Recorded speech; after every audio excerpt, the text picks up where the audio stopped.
భద్రాద్రి కొత్తగూడెం జిల్లా భద్రాచలం. మద్యం మత్తులో చిత్తవుతున్న జీవితాలు.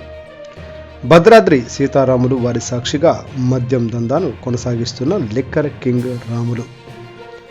అమాయక గిరిజనుల పేరు మీద మద్యం లైసెన్సులు పొంది కోట్లు దండుకుంటున్న మద్యం మాఫియా గ్యాంగ్. ఎంతటి వారినైనా డబ్బులు ఇచ్చి నోరు మూపిస్తున్న లిక్కర్ కింగ్.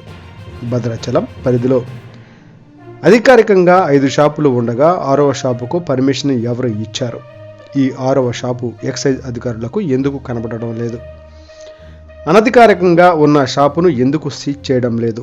విచ్చలవిడిగా బెల్ట్ షాపులకు అధిక ధరలకు మద్యం అమ్మకాలు కొనసాగుతున్నట్లు సమాచారం. మద్యం ఎంఆర్పి ధర కంటే అదనంగా బాదుడు. అధిక ధరలతో మద్యం ప్రియుల జేబులు ఖాళీ. బెల్ట్ షాపుల్లో మద్యం అమ్మకాలు 3 పువ్వులు 6 కాయలుగా సాగుతున్నాయి. సిండికేట్ మద్యం దాహానికి రోడ్డున పడుతున్న మధ్యతరగతి కుటుంబాలు. ఎంఆర్పి కంటే అధిక రేట్లు అధికం చేసి భద్రాచలం, తెలంగాణ నుంచి ఆంధ్ర ప్రాంతానికి మద్యం అమ్మకాలు జోరుగా సాగుతున్నాయి.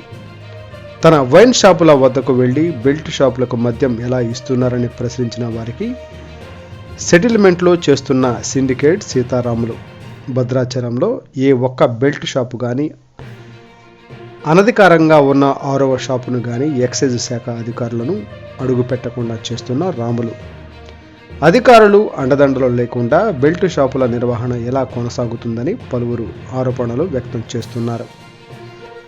బెల్ట్ షాపులో దొరికే మద్యం వైన్ షాపులో ఎందుకు దొరకడం లేదు? బెల్ట్ షాపులో ఎంఆర్పి కంటే అధికంగా ప్రతి క్వార్టర్పై 60 రూపాయలు అదనంగా అమ్ముతున్నారు. గుడి బడి అనే తేడా లేకుండా ఎక్కడ పడితే అక్కడ బెల్ట్ షాపులు వెలుస్తున్నాయి. బెల్ట్ షాపులకు మద్యం అధిక రేటుతో అమ్మడం వల్ల 100 కోట్లు దండుకుంటున్న సిండికేట్ యాజమాన్యం. పవిత్ర పుణ్యక్షేత్రం అయిన భద్రాచలంలో మద్యం ఏరులై పారుతోందని చెప్పినా తక్కువే అవుతుంది. ఎందుకంటే వీధి చివర, ఇంటి ప్రక్కన ఇలా ఎక్కడ చూసినా బెల్ట్ షాపులే. అర్ధరాత్రి అయినా సరే ఇంటి ముందుకు వచ్చి గేటు కొడితే చాలు, ఇంటి ముందే మద్యం పోస్తారు. సామాన్యుడికి కావలసిన బ్రాండ్లు వైన్ షాపులో కరువయ్యాయి. అదే బ్రాండ్లు బెల్ట్ షాపుల్లో దర్శనమిస్తున్నాయి. ఒకప్పుడు ఫుల్ బాటిల్స్ బెల్ట్ షాపులకు అందుబాటులో ఉండేవి కావు. ఇప్పుడు ప్రతి బ్రాండ్ ఫుల్ బాటిల్స్ బెల్ట్ షాపులో దొరుకుతున్నాయి. గత నెల రోజుల నుంచి సిండికేట్ బెల్ట్ షాపుల గురించి సోషల్ మీడియాలో హల్చల్ చేస్తున్న ఎక్సైజ్ అధికారులు ఎందుకు ఇంకా స్పందించడం లేదో తెలియడం లేదు.